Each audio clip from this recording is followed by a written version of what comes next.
नमस्कार. Good afternoon. Crop science paper number 1 मधला जो आपला चॅप्टर चालू आहे तो आहे कॉटन. कॉटनचा अर्थ आहे कापूस. तर आपण कापसा संदर्भात आपण या लेक्चर्समध्ये माहिती घेत आहोत.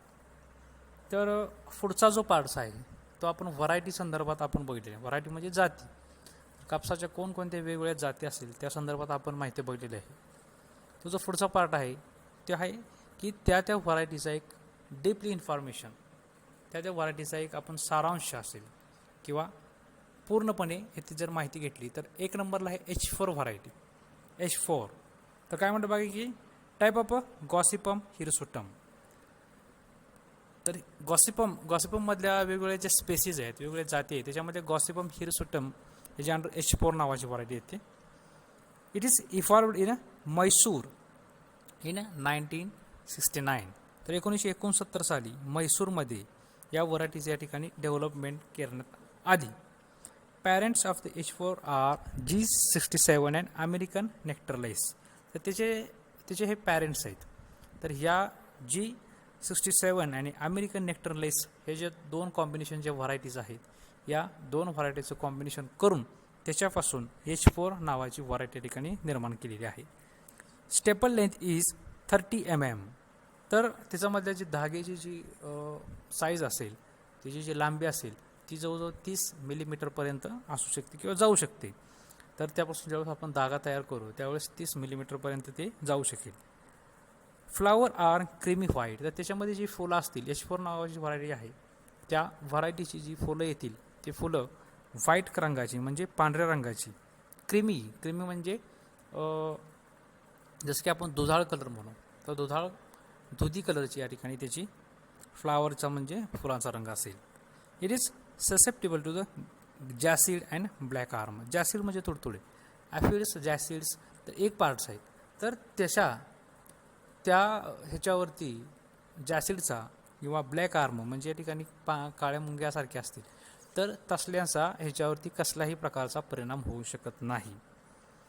ससेप्टिबल म्हणजे त्याला ते प्रतिकार करतात. कशाला? जॅसिडला आणि ब्लॅक आर्मला. या दोघांना ह्या H4 नावाची जी व्हरायटी आहे ती जाती आहे त्याला प्रतिकार करतील. Yield of a seed cotton is 26 to 30 quintal प्रति हेक्टर्स. तर त्याचं जे उत्पन्न असेल तर त्याचं उत्पन्न सीड म्हणजे बियाणांचं उत्पन्न जे असेल तर ते उत्पन्न किती असेल तर 26 ते 30 क्विंटल प्रति हेक्टर. जवळजवळ त्याचं जे उत्पन्न असेल ते 26 ते 30 क्विंटल प्रति हेक्टर एवढं उत्पन्न असेल. दुसरी व्हरायटी आहे लक्ष्मी. तर काय म्हटलं आहे? The Laxmi type of Gossypium hirsutum. तर ती जी व्हरायटी असेल तर गॉसिपम हिरसुटम नावाच्या स्पेसीजपासूनच ही सुद्धा व्हरायटी या ठिकाणी तयार केली असेल. Type of Gossypium hirsutum. It is evolved at Mysore in 1960. तर हे मैसूरमध्येच 1960 मैसूर या ठिकाणावरून ती व्हरायटी या ठिकाणी डेव्हलप केली गेलेली आहे. Staple length is 23 to 24 mm millimetres. म्हणजे तिची जी धाग्याची जी लांबी असेल ती जवळजवळ 23 ते 24 मिलीमीटरपर्यंत असेल. Plants are tall with yellow flower. तर बघा की लक्ष्मी नावाची जी व्हरायटी आहे त्या व्हरायटीजमधले जे प्लॅन्ट्स असतील, जी रोपं असतील ती रोपं लार्ज किंवा टॉल आहेत. बघा टॉल आहेत म्हणजे उंच आहेत. उंच असून त्याच्यासोबत येलो फ्लावर्स आहेत. येलो म्हणजे पिवळ्या रंगाचे फुलं येतील. बघा की आपण आपलं बघतो की काही ठिकाणी कापूस असतात तर कापसाला जी फुलं असतात ती बऱ्याच ठिकाणी पांढऱ्या रंगाची असतात, काही ठिकाणी पिवळ्या रंगाची सुद्धा फुलं असतात. तर लक्ष्मी नावाची जी व्हरायटी आहे ती व्हरायटी आपल्याला लांबूनही कळू शकते. कशी? तर त्याच्या जी फुलं असतील ते पिवळ्या रंगाचे असतील. It is resistant to the red leaf blight. तर काही ठिकाणी बघा की काही ठिकाणी काय होत असतं की त्याच्यावरती कापसाची जी पानं असतील त्या पानावरती या ठिकाणी लाल रंगाची पानं होतात. बऱ्याच वेळेस काय होत असतात की लाल रंगाची पानं होत असतात. तर या लाल रंगाच्या पानं होण्यापासून ही लक्ष्मी व्हरायटी या ठिकाणी वाचली जाते. म्हणजे त्याच्यावरती जर रेड लीफ ब्लाइट नावाचा जर रोग या ठिकाणी जर पडला तर लक्ष्मी ह्या व्हरायटीवरती त्याचा कोणताही परिणाम होऊ शकत नाही. ससेप्टिबल ह्याचा अर्थ बळी पडणे. H4 व्हरायटीमध्ये जे आपण बघितले ससेप्टिबल म्हणजे जॅसिड आणि ब्लॅक आर्म्सला H4 व्हरायटी बळी पडत असते. ससेप्टिबल म्हणजे बळी पडते आणि रेजिस्टन्स म्हणजे त्याला प्रतिकार करते. रेजिस्टन्सचा अर्थ आहे प्रतिकार करणे. ससेप्टिबल म्हणजे बळी पडणे. तर बघा की लक्ष्मी व्हरायटीवरती काय होत असतं की रेड लीफ ब्लाइट म्हणजे त्याची जी पानं असतात ते पानं लाल रंगाची होण्यापासून वाचतात. म्हणजे लक्ष्मी व्हरायटी जी आहे ती त्याला प्रतिकार करत असते. Yield of silk cotton is 10 to 25 quintal प्रति हेक्टर. त्याचं जे उत्पन्न असेल ते उत्पन्न 10 ते 25 क्विंटल प्रति हेक्टर एवढं त्याचं उत्पन्न आहे. 3rd नंबरला आहे बुरी 1007. बुरी 1007. तर ही जी व्हरायटी आहे बघा, तर ह्याच्यामध्ये काय म्हटलं आहे, टाईप ऑफ गॉसिपम हिरसुटम. तर ही जी स्पेसीज आहे तर वरच्या स्पेसीजप्रमाणेच गॉसिपम हिरसुटम नावाची जी स्पेसीज आहे, जी जाती आहे, प्रजाती आहे, या प्रजातीपासूनच ही व्हरायटी निर्माण केली गेलेली आहे. It is evolved in 1966 at Akola. तर ही जी व्हरायटी आहे ती अकोल्यामधून 1966 साली या ठिकाणी तिथून ही व्हरायटी सुरू करण्यात आलेली आहे. इव्हॉल्वड म्हणजे 1966 मध्ये बुरी नावाची व्हरायटी या ठिकाणी सुरू करण्यात आलेली आहे. It is a selection from American varieties. तर बुरी नावाची जी व्हरायटी आहे ही अमेरिकन व्हरायटीपासून या ठिकाणी ती निवडण्यात आलेली आहे. It is selection from American varieties. 4 number plants are bushy and white flowers. त्याचे जे प्लांट्स मग त्याचे जे आपण जे झाड असेल त्याचं जे रोप असेल ते बुशी म्हणजे लहान आणि झुडपाच्या स्वरूपात असेल. झुडपाच्या स्वरूपात बघा म्हणजे काय ठिकाणी बऱ्याच ठिकाणी काय होत असतं की जे कापूस आहे ते कापूस सरळ येत असतो, लांब उंच असतो. आणि काय जे कापूस असतं ते कापूसाची साईज ही लहान असते, उंची कमी असते. आणि झुडपं जसे असतात तर आपण या ठिकाणी शोची जसं झाडं बघतो तर अशा पद्धतीची त्या व्हरायटीची झाडं तयार झालेली असतात. आणि व्हाईट फ्लावर्स म्हणजे त्याच्या ज्या फुलांचा रंग असेल तो पांढऱ्या रंगाचा फुलं असतील, व्हाईट फ्लावर्स. त्याच्यानंतर काय म्हटले बघा 5 नंबर द लिव्स आर हेरी. म्हणजे पानं असतील त्या पानांवरती लहान लहान केस आल्यासारखे दिसतील. तर बघा की कापसाचं जे पान असतं त्या कापसाच्या पानावरनं जर आपण हात फिरवला तर हात फिरवल्यानंतर आपल्याला त्या ठिकाणी एक छोटी छोटी केस त्याच्यावरती लागत असतात. म्हणजे काय असतात, लिव्स आर हेरी म्हणजे झाडांवरती लहान लहान केस असल्यासारखी परिस्थिती असते. Yield of kapus is 500 kg per hectares. तर त्याच्या कापसाचं उत्पन्न आपण वरती जे बघितले ते सीड्सचं उत्पन्न बघितले. सीड्सचं म्हणजे ते बियाणांचं उत्पन्न बघितले. परंतु कापूस आहे तो कापूस किती असेल 500 किलो प्रति हेक्टर्स.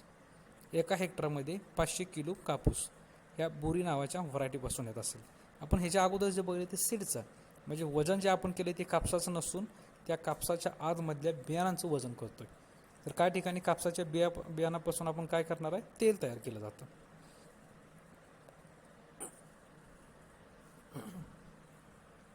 कापसांच्या बियाणापासून तेल तयार करतात आणि जे कापूस आहे त्या कापसापासून आपण या ठिकाणी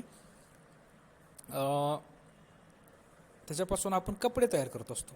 तर बुरी नावाची जी व्हरायटी आहे त्याच्यामधलं जे उत्पन्न असेल yield of kapus is 500 kg per hectare. तो जवळजवळ 500 किलो प्रति हेक्टर एवढं त्याचं उत्पन्न असेल. त्याच्यानंतर 4 नंबर म्हणले सुजाता इजिप्तियन व्हरायटीज आहे. आपण ह्याच्या अगोदर बघितले की सुजाता नावाची जी व्हरायटी असेल कापसाची ती इजिप्तियन आहे इजिप्तमध्ये. तर इजिप्तियन टाईप ऑफ गॉसिपम बार्बॅन्डीज. तर बघा ही जी व्हरायटी आहे ही व्हरायटी गॉसिपम बार्बॅन्डीज नावाच्या स्पेसीसपासून तयार झालेली आहे. ठीक आहे. तर आपण गॉसिपम हिरसुटमच्या 2-3 व्हरायटीज बघितल्या. आता ही जी बघतोय ती आहे गॉसिपम बार्बॅन्डीज. गॉसिपम बार्बॅन्डीज नावाच्या स्पेसीसपासून सुजाता ही व्हरायटी तयार झालेली आहे. Second it is evolved in 1969 at Coimbatore. तर ही जी व्हरायटी आहे ती 1969 साली कोइंबतूर या ठिकाणावरून ती व्हरायटी इव्हॉल्व म्हणजे तयार करण्यात आलेली आहे. 1959ला कोइंबतूर या ठिकाणाहून ती व्हरायटी या ठिकाणी निर्माण केली गेली आहे. Staple length is 30 mm. तर बघा त्याची जी धाग्याची जी साईज असेल तिची जी लांबी असेल ती जवळजवळ 30 मिलीमीटरपर्यंत असेल. That is resistance to wilt and bacterial blight.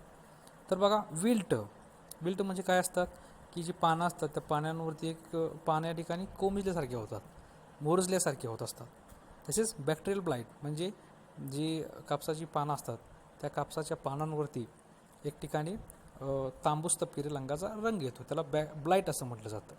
तर सुजाता नावाची जी व्हरायटी असेल, सुजाता नावाची जी कापसाची व्हरायटी आहे ती व्हरायटी विल्टला आणि बॅक्टेरियल ब्लाईट अशा 2 रोगांना बळी पडू शकत नाही, म्हणजे त्याला प्रतिकार करत असते. It is resistant to the wilt and bacterial blight. 5. Yield of kapus is 80 to 25 quintal प्रति हेक्टर्स. बघा या ठिकाणी बघा बोरीपेक्षा कापसाचं जे उत्पन्न असेल सुजाता कापसाचे उत्पन्न आहे ते उत्पन्न सर्वाधिक जास्त आहे.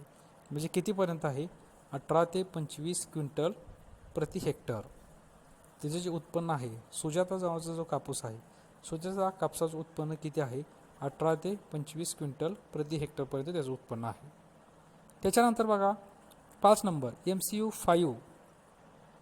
तर ही जी व्हरायटी आहे तर आपल्याला फक्त या व्हरायटीज लक्षात ठेवायचं. ही जी व्हरायटी आहे MCU 5 ती काय आहे?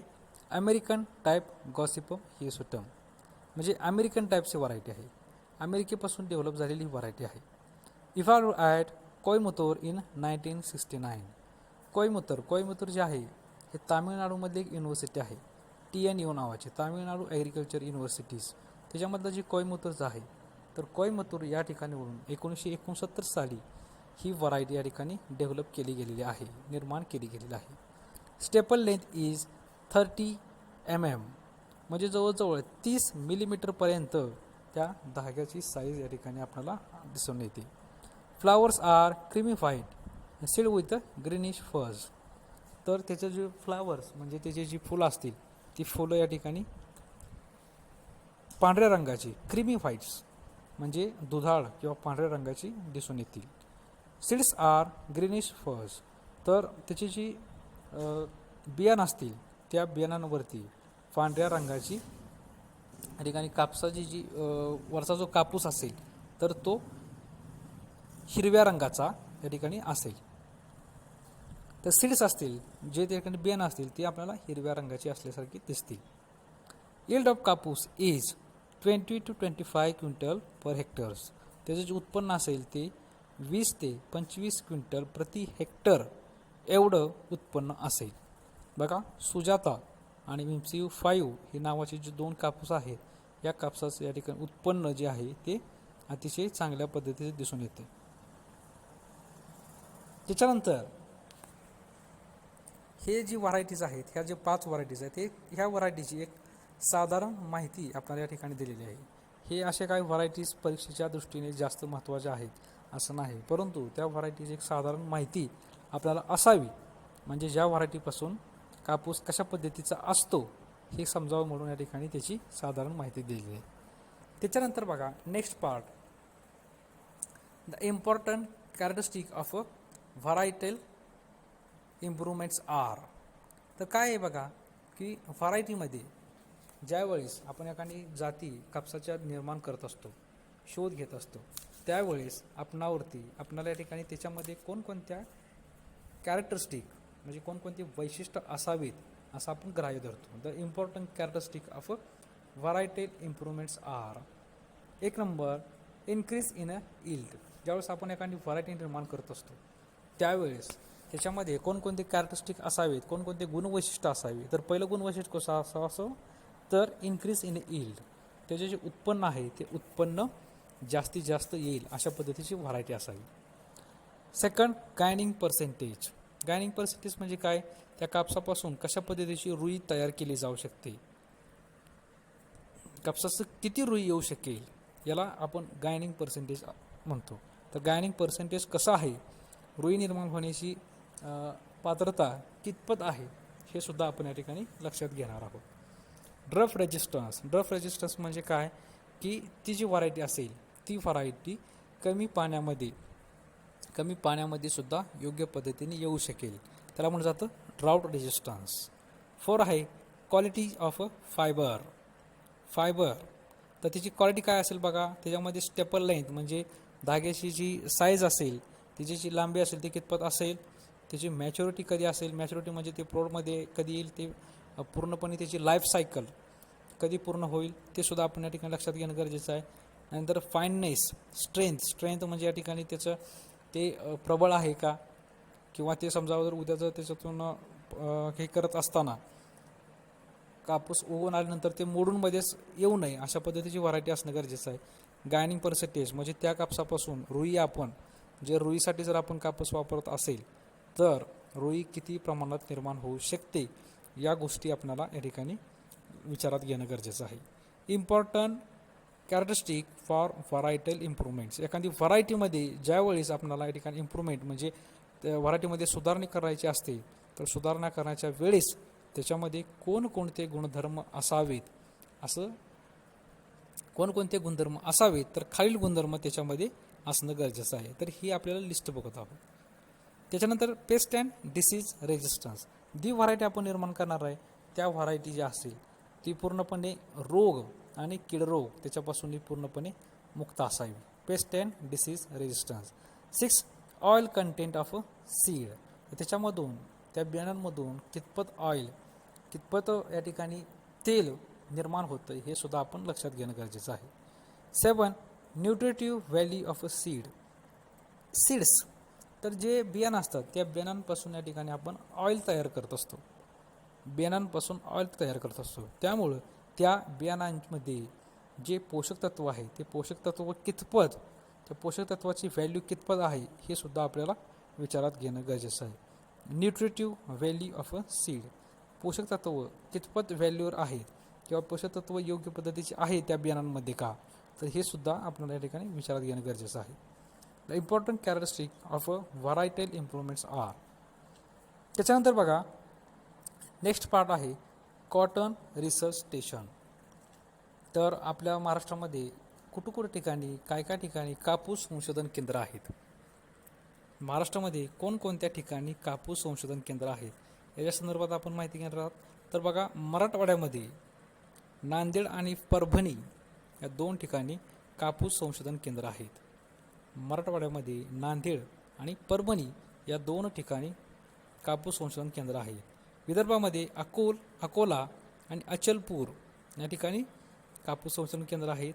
त्याचं डेक्कन रिजन ज्याला आपण म्हणू, त्याच्यामध्ये धुलिया, डेक्कन म्हणजे आपण या ठिकाणी पर्वती भाग जो असतो, पश्चिम महाराष्ट्रामधला जो भाग आहे तो डेक्कन रिजन, कोकणचा जो एरिया आहे कोकण, तर कोकण त्याला डेक्कन रिजन म्हणलं जातं. त्याच्यामध्ये धुलिया या ठिकाणी कापूस संशोधन केंद्र आहेत. त्याच्यानंतर main cotton research station is located at the Nanded. तर विशेष करून नांदेड या ठिकाणी जो कापसाचं संशोधन केंद्र आहे, कापसाचं सर्वाधिक महत्त्वाचं असणारं जे संशोधन केंद्र आहे ते नांदेड या ठिकाणी आहे. Main cotton research station is located at Nanded. तर नांदेडला कापसाचं मुख्य संशोधन केंद्र आहे.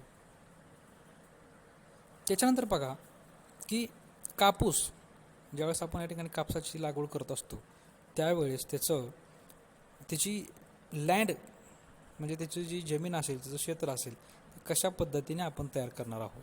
त्याच्यामध्ये कल्चरल मेथड्स, हे काय म्हटलं आहे, प्रिपरेशन ऑफ लँड. ज्यावेळेस आपण कापसाची लागवड करत असतो, कापसाचं क्षेत्र तयार करत असतो, त्यावेळेस त्याच्यासाठी कशा पद्धतीचं जमीन किंवा कशा पद्धतीची माती असणं गरजेचं आहे, तर आपण कशा पद्धतीची तयारी करणं गरजेचं आहे. That is the preparation of land. 1 number, cotton crop require clean and fine seed bed.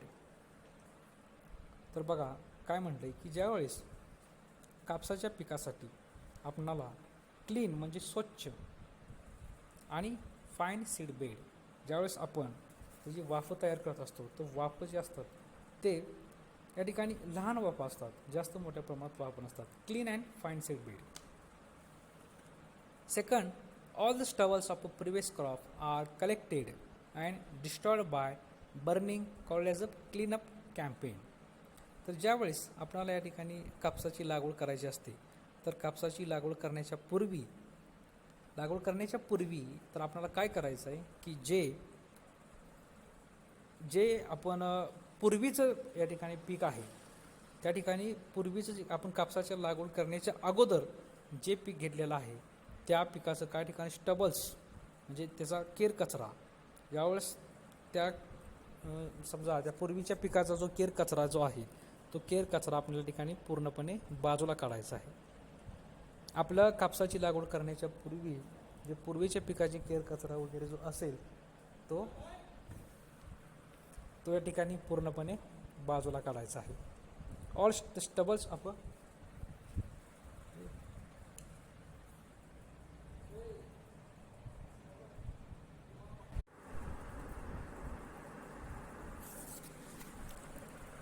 The preparation of land.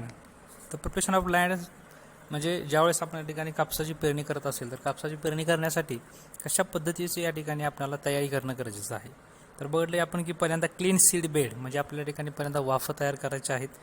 वाफं तयार केल्यानंतर त्याच्यासोबत ज्यावेळेस आपण कापसाचं पीक घेण्याच्या पूर्वीच्या ज्यावेळेस जे पूर्वीचं या ठिकाणी पीक त्या ठिकाणी त्या शेतामध्ये लागवड झालेला असेल त्या लागवड झालेल्या पूर्वीच्या पिकाच्या काढणीनंतर जे स्टबल्स म्हणजे जो केर कचरा राहिलेला असेल तो केर कचरा या ठिकाणी आपण पूर्णपणे काढून टाकायचा आहे. त्याला क्लीन अप कॅम्पेन असं म्हणतात.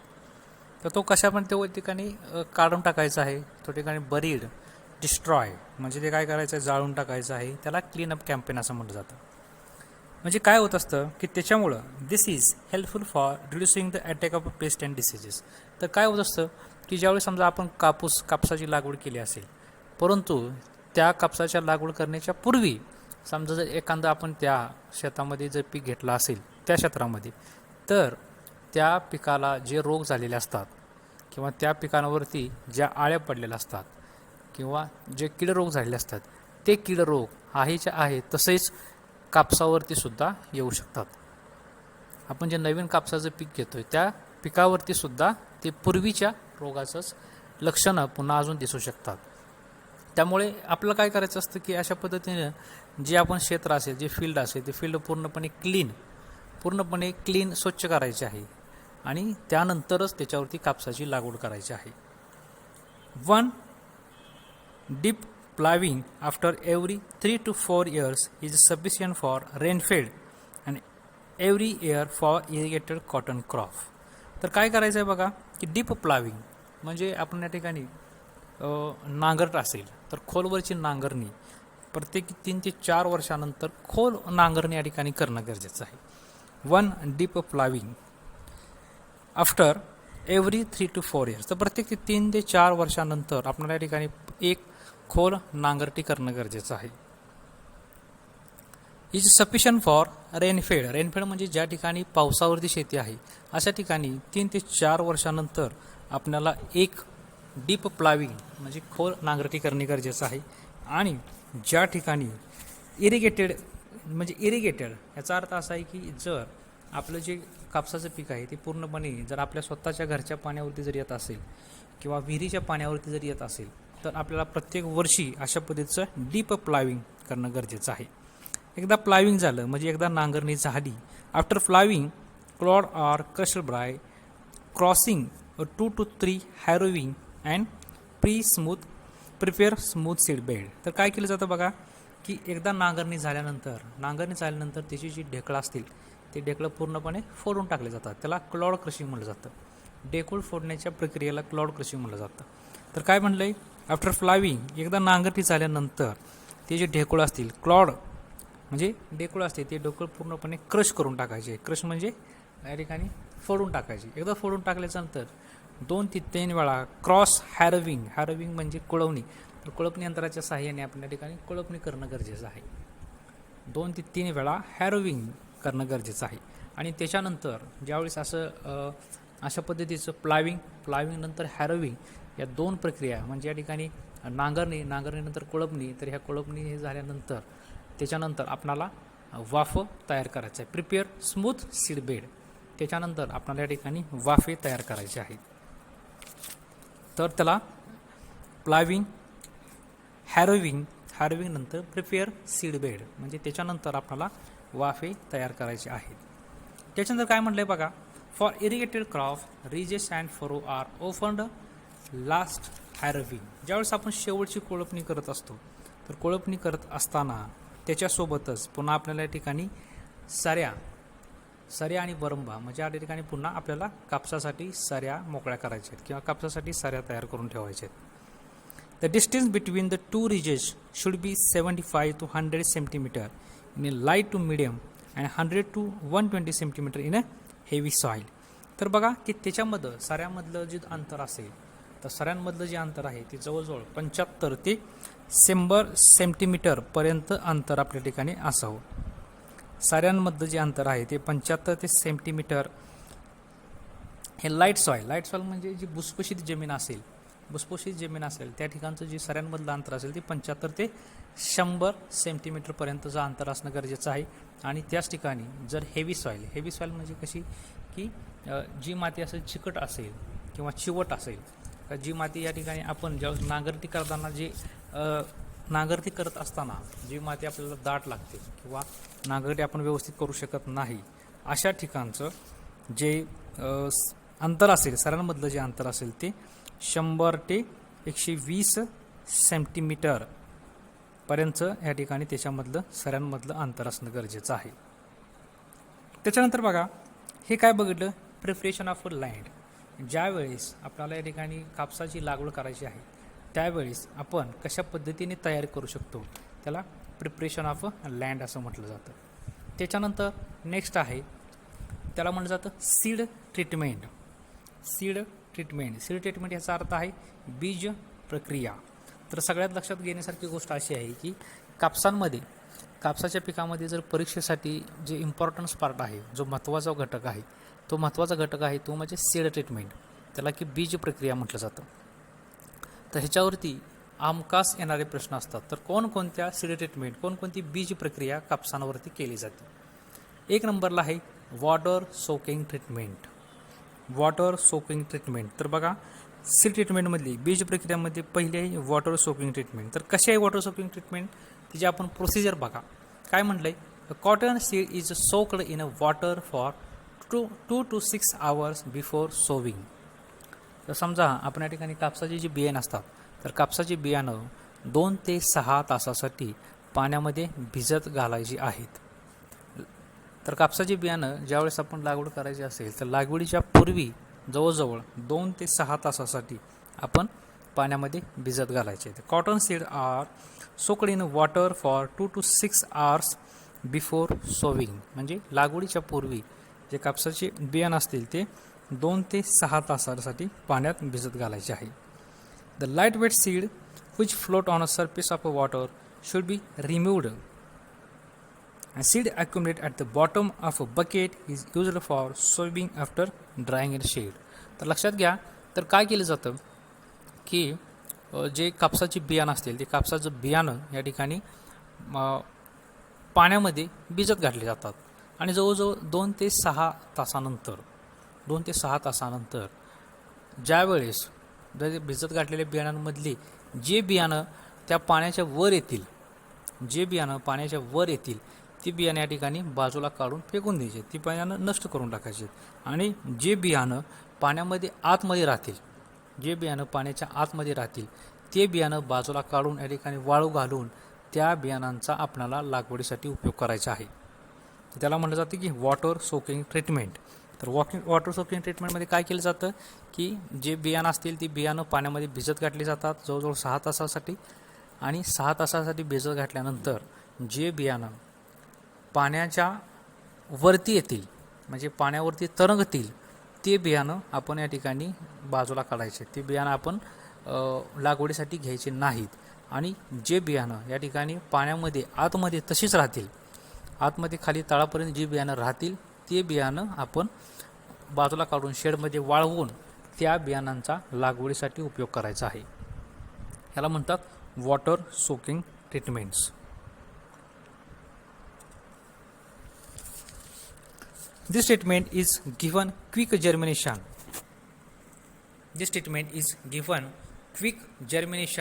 And for selection healthy seeds. तर काय ही जी ट्रीटमेंट आहे या पद्धतीच्या माध्यमातून लवकरात लवकर उगवणी होण्यासाठी, लवकरात लवकर लवकर उगवणी होण्यासाठी किंवा उगवून येण्यासाठी हे सर्वाधिक जास्त इम्पॉर्टन्स आहे. This treatment is given for quick germination and for selection of a healthy seed. त्याच्यानंतर सर्वाधिक महत्त्वाची जी बीज प्रक्रिया आहे ते सर्वाधिक महत्त्वाच्या बीज प्रक्रियेमध्ये सेकंड आहे काउडंग स्लरी ट्रीटमेंट. लक्षात घ्या की काउडंग स्लरी ट्रीटमेंट ही कापसाच्या बीज प्रक्रियेमधली सर्वाधिक महत्त्वाची असणारी ही ट्रीटमेंट आहे, काउडंग स्लरी ट्रीटमेंट. तर त्याच्यामध्ये काय केलं जातं बा की cotton seed is rubbed with thick cow dung slurry and dried in a shed before sowing.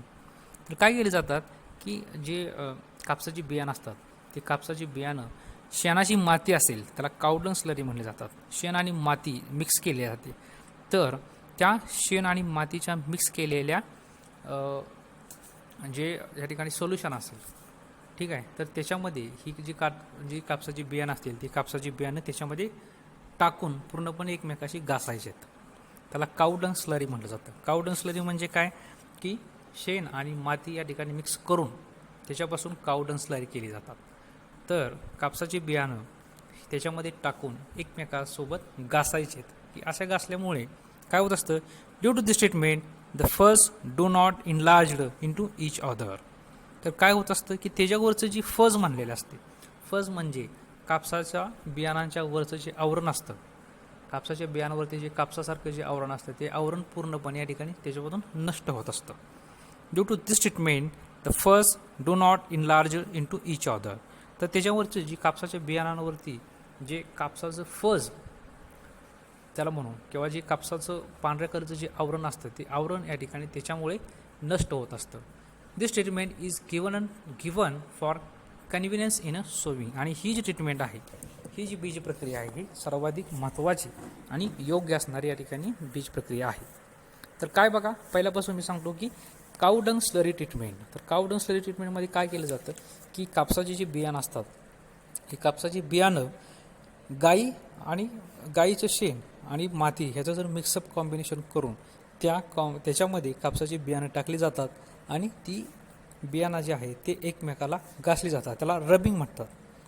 ती बियाणं एकमेकाला घासली जातात जेणेकरून काय होत असतं की त्याच्यावरचा जो एक लेअर असतील, कापसाच्या वरचा जो एक लेअर असतो तो लेअर या ठिकाणी नष्ट होत असतो. तो लेअर नष्ट झाल्यामुळे ते जे आवरण आहे ते आवरण नष्ट झाल्यानंतर त्याच्यापासून आपणाला जर्मिनेशन होण्यासाठी म्हणजे त्याच्यापासून आपणाला उगवण क्षमता चांगल्या पद्धतीची वाढत असते. त्याला काउडंग स्लरी ट्रीटमेंट असं म्हणतात. त्याच्यानंतर बघा, सगळ्यात महत्त्वाची कापसामधली जी सर्वाधिक महत्त्वाची ट्रीटमेंट आहे ती आहे H2SO4 ट्रीटमेंट म्हणजे sulphuric acid treatment. Sulphuric acid treatment. तर काय केलं जातं बघा, सल्फ्युरिक ॲसिड ट्रीटमेंटमध्ये काय केलं जातं की cotton seed is treated with sulphuric acid to remove the fuzz around the seed called as acid delinting method. तर काय केलं जातं, फज रिमूव्ह करणे म्हणजे काय केलं जातं बघा की जी कॉटनचं जे सीड्स आहे, कॉटनचे जे बियाणं आहेत ते बियाणं सल्फ्युरिक ॲसिडमध्ये या ठिकाणी त्याच्यासोबत ट्रीटमेंट केली जाते. The cotton seeds is treated with sulphuric acid. Sulphuric ॲसिडसोबत त्याची ट्रीटमेंट केली जाते. तर काय होत असतं, सल्फ्युरिक ॲसिडसोबत ट्रीटमेंट केल्यानंतर त्याच्या आजूबाजूला जो कापसाचा जो फज तयार झालेला आहे, फज म्हणजे काय तर कापसाच्या वरती जे आवरण असतं, बियाणांवरती जे आवरण तयार असतं ते आवरण या ठिकाणी त्यापासून नष्ट होऊन जात असतं. त्याला ॲसिड डिलायटिंग मेथड्स असं म्हणतात.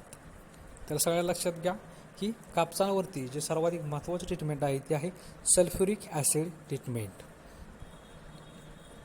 त्याच्यानंतर काय म्हटलं, this treatment is also given for convenience in sowing. तर अशा ट्रीटमेंट्समुळे, अशा बीज प्रक्रियेमुळे त्याचं जे सोविंग किंवा त्याचं जी लागवड आहे ती चांगल्या पद्धतीने होत असते. ही आहे सल्फ्युरिक ॲसिड ट्रीटमेंट. तर सल्फ्युरिक ॲसिड ट्रीटमेंटमध्ये काय होत असतं की कापसाचं जे बियाणं आहे ते कापसाचे बियाणे सल्फ्युरिक ॲसिडसोबत या ठिकाणी त्याची बीज प्रक्रिया केली जाते जेणेकरून त्या कापसाच्या बियाणांवरती जे फज असेल किंवा जे कापसाचं आवरण असेल ते आवरण या ठिकाणी पूर्णपणे नष्ट होत असतं. त्याला ॲसिड डिलायटिंग मेथड्स असं म्हटलं जातं. 4 नंबर आहे organo mercurial fungicide treatment. Organo mercurial fungicide treatment. तर काय म्हटलं, Seed is treated with organomercurial compounds like seracin or Bavistin at the rate 3 grams per kg seed. तर बघा की जे बियाणं असतील ते बियाणं सेरेसिन किंवा बाविस्टीन नावाचे जे केमिकल्स आहे त्या केमिकल्समध्ये 3 ग्रॅम प्रति किलो अशा पद्धतीने जे बियाणं आहे ते बियाणं या ठिकाणी त्याच्यासोबत ट्रीटमेंट म्हणजे प्रक्रिया केली जाते. कशासोबत? बाविस्टीन किंवा सिरेसिन या नावाच्या केमिकलसोबत. The treatment is given to prevent seed-borne disease like anthracnose or wilt. तर ऑर्गॅनोमर्क्युरियल फंजिसाइड ट्रीटमेंटमुळे काय होत असतं की त्याच्यामुळे जी सीड-बॉर्न डिसीज म्हणजे जे बियाणांपासून निर्माण होणारे जे रोग आहेत त्या रोगांवरती या ठिकाणी त्याचा कंट्रोल होत असतो. तर कशा पद्धतीचे बियाणांपासून होणारे रोग कोणते कोणते असतील तर अँथ्रॅकनोज किंवा विल्ट नावाचे जे रोग आहेत त्या रोगांना विल्टला त्याला मर रोग असं म्हटलं जातं. तर विल्ट तर पानं जी कोमसली जातात त्याला विल्टिंग म्हटलं जातं. तर अशा पद्धतीच्या रोगांवरती अशा पद्धतीच्या रोगांना प्रिव्हेंट करण्यासाठी म्हणजे थांबवण्यासाठी या पद्धतीच्या ट्रीटमेंटचा उपयोग केला जातो म्हणजे ऑर्गॅनोमर्क्युरियल फंजिसाइड ट्रीटमेंट. त्याच्यानंतर बघा नेक्स्ट पार्ट आहे सोविंग टाईप म्हणजे लागवडीची वेळ. सोविंग टाईम कोणता आहे? लागवडीची वेळ कोणती आहे? Rainfed cotton crop. ज्यावेळेस रेनफेड म्हणजे पावसाच्या बियाणांवरती पावसाच्या पाण्यावरती येणारं जे पीक असेल त्याची लागवड केली जाईल. कधी केली जाईल? ते June to the first week of July. जून किंवा जुलैच्या पहिल्या आठवड्यामध्ये इरिगेटेडसाठी. तर ही आहे जून किंवा जुलैच्या पहिल्या आठवड्यामध्ये रेनफेड क्रॉप म्हणजे पावसाच्या पाण्यावरती येणारं जे पीक असेल त्या पिकासाठी जर आपल्याला ठिकाणी लागवड करायची असेल तर जून किंवा फर्स्ट वीक ऑफ जून किंवा जुलैच्या पहिल्या आठवड्यामध्ये त्याची लागवड करणं गरजेचं आहे. त्याच्यानंतर इरिगेटेड म्हणजे ज्या ठिकाणी आपण स्वतः पाणी देऊ शकतो, पावसाच्या पाण्याची अशी काही विशेष गरज नाही. त्याच्यामध्ये बघा तर डेक्कन म्हणजे आपला कोकण रिजनचा भाग असेल किंवा पश्चिम महाराष्ट्राचा जो भाग असेल तर त्या भागामध्ये मार्च एंडला किंवा एप्रिलच्या पहिल्या आठवड्यामध्ये तिची कापसाची लागवड केली जाईल. मार्च एंड किंवा एप्रिलच्या पहिल्या आठवड्यामध्ये. मराठवाड्यामध्ये जर आपण असेल तर मराठवाड्यामध्ये मेच्या पहिल्या आठवड्यामध्ये कापसाची लागवड केली जाईल. त्याच्यानंतर विदर्भामध्ये ज्यावेळेस कापसाची लागवड करायची असेल ती विदर्भामध्ये 15 ते 30 मेच्या दरम्यान या ठिकाणी विदर्भामध्ये कापसाची लागवड केली जाईल. 15 ते 30 मेच्या दरम्यान विदर्भामध्ये कापसाची लागवड केली जाईल. तर ही आहे सोविंग टाईम रेनफेडसाठी म्हणजे पावसाच्या पाण्यासाठी आणि इरिगेटेड म्हणजे आपण स्वतः देणाऱ्या पाण्यानं किंवा आपण जे विहिरीचं पाणी असेल किंवा पाटाच्या पाण्याच्या पासून जर करत असेल तर त्याला इरिगेटेड म्हटलं जातं. तर ही आहे सोविंग टाईम म्हणजे लागवडीची वेळ.